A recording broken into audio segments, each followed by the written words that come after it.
When you think about the punk movement, you don't necessarily think about Buddhism. But here at Dharma Punx, that's exactly what they think of.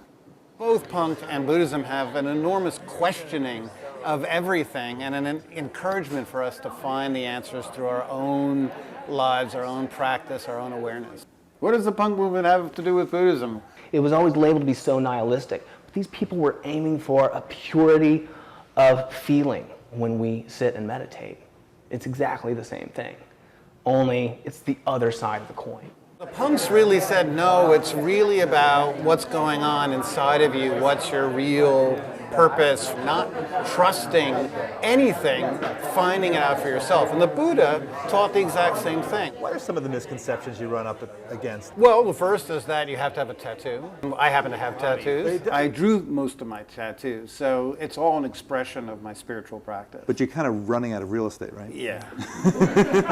What are the people here looking for when they come here? The core practice of meditation is the word samadhi, which means focusing the mind. Part of the meditation practice is to bring awareness to the habitual ways that we get ourselves worked up, to give us choices over what we think about.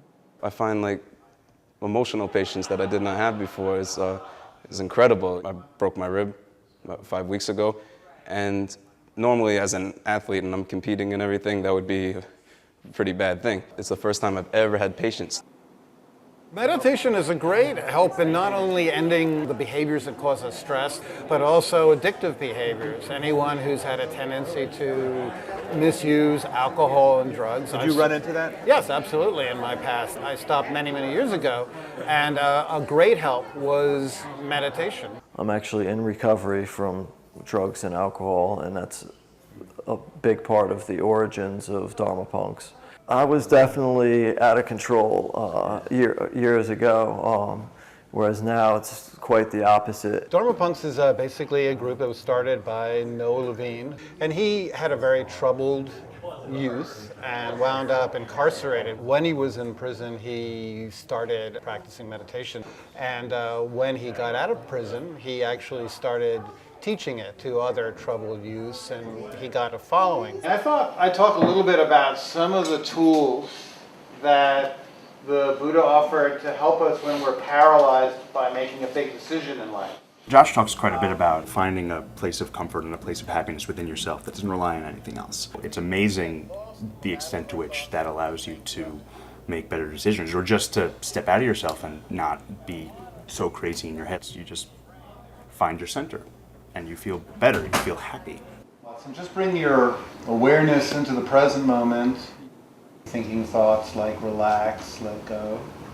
The good thing about meditation is we can meditate anytime, even lying in bed.